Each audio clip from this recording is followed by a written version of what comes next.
So, hello, welcome to my little Zoom room. We're Well, gonna yeah, we're gonna take this. I did an interview this morning and I described it as elementary school style. So we're gonna do our introduction that way. all So right. sweet. Can you go ahead and introduce yourself with like your name, your pronouns, what role you're playing, and anything Sure. else you want people to know? Yeah, well, my name is Cody Vaughn. I play Oliver in Oliver and Isaac. Uh, I am gay, fully gay, and I go by he, him pronouns. And I guess if we're doing like that whole interesting thing about me, I Yeah. like just got into like hardcore politics like last year, and I've been going hard ever since. So progressive all the way. Progressive all the way. Welcome to the team. Honestly, the best team to be on. We didn't mean to get Yeah. political in the interview, but here we are. Yeah, it had to come life's up. life's political. Life has become political, so that's good. Um, so what intrigued you about being involved in Oliver and Isaac? Like when you were thinking about auditioning or whatever, what struck you Yeah. about it?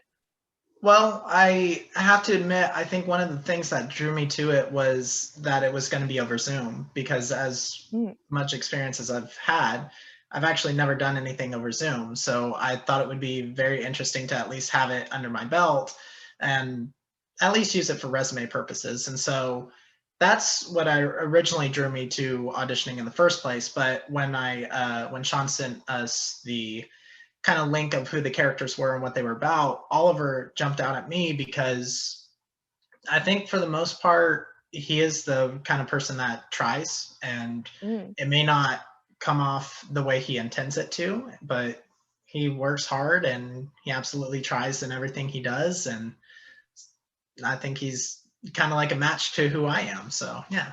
That's great. It's always nice when you find a character you're like, oh, I really connect with them on that Yeah. level. Yeah. Since you mentioned doing theater over Zoom, what has been the biggest challenge with that? And then what is the best part about that? Oh, well, the best part is seeing everybody's home life. And spoiler alerts for people out there, but Chris dealing with his cat in the middle of our Zoom rehearsals, that's the best thing in the world. Um, but I think that's the best part is just seeing everyone in their like kind of homes and doing all this stuff and just, still taking it 100% seriously and doing the work.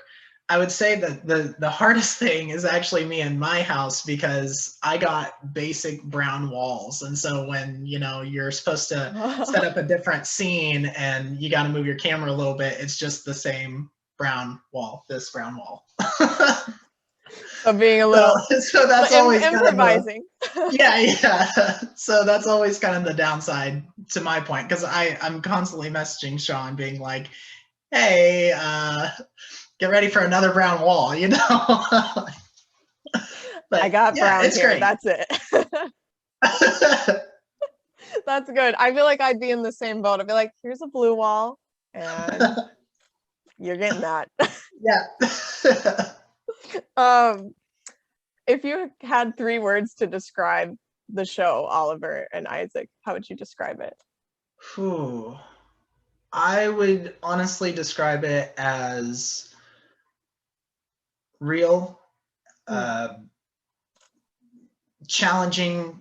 And what I mean by challenging is trying to see where you fit. Because I don't know if it's just me, but anytime I watch a show or anytime I go to a theater or any kind of ensemble bit, I always try to picture which character I would be. So I would say challenging in terms of trying to figure out where you kind of go more in line with. So Mm. just in terms of characters and how they act and their backgrounds. And so I would say challenging in that sense of trying to see who your favorite character is and all that stuff because we're all great.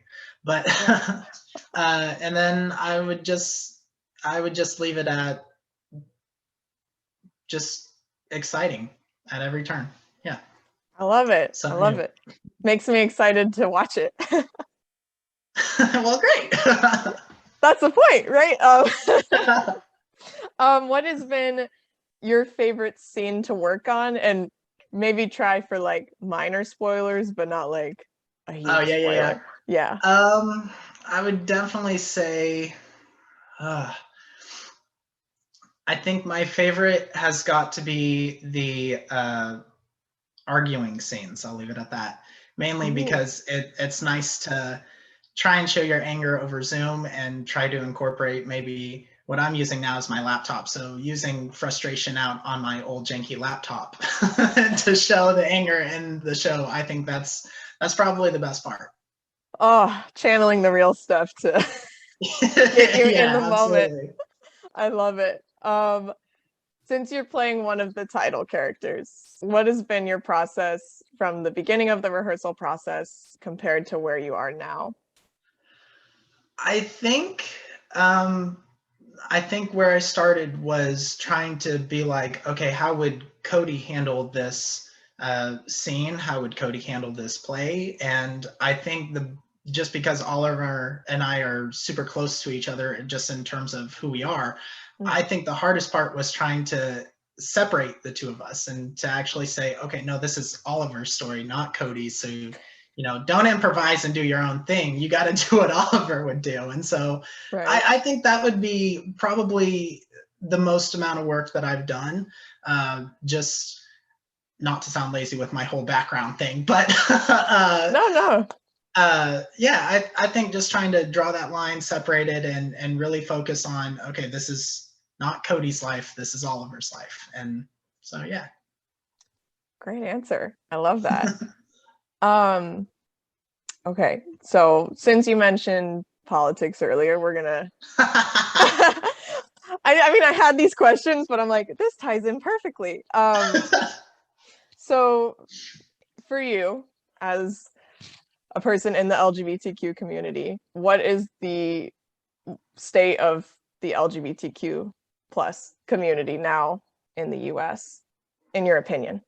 I think it's a fighter, man. I mean, that's the only way that I can see it, because even when you look at things that have happened just recently, like a year ago, I mean, the whole LGBTQ plus community, and something I'm advocating for, is to get people to understand that, you don't just have to have some straight dude with muscles playing the gay character to try and represent us. Like, have a gay actor and have somebody that is actually a part of it rather than just some straight guy that says he's an ally. So taking on all that kind of establishment rules and trying to break those barriers and to make it make people see that, just because a actual gay guy in real life is in a movie, he doesn't just have to be that stereotypical gay that makes all the jokes and is sassy and all that jazz, as funny as it is. But I mean,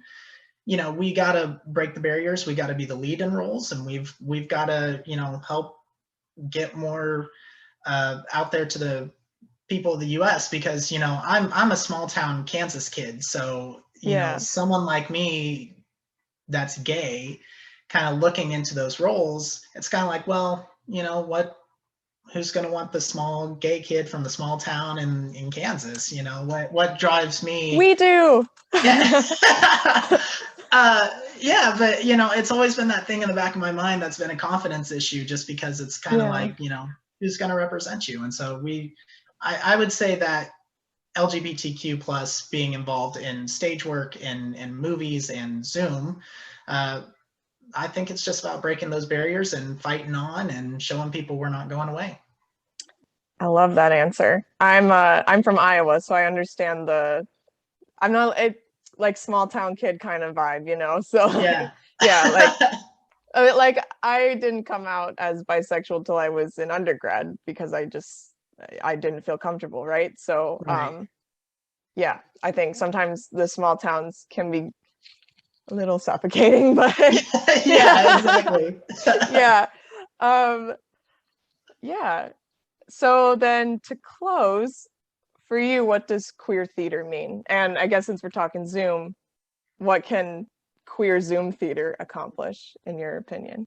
Well, I think I would bring it back to just we can go anywhere with this. I mean, we could reach kids that are in Iowa, or we can reach people that are maybe in California, or even somewhere, kind of south where Yeah. it's kind of rough being a gay kid. So I think just being in theater, being on Zoom, any way we can get our message across that, hey, in a show just like Oliver and Isaac, they show that they are just as normal as any other straight couple. They are normal as any other kid going to school. They are normal as any other person going through life. And so I think that's just the best part about this is even the small kid from Kansas can actually reach someone and show them that it's okay and that they're not alone.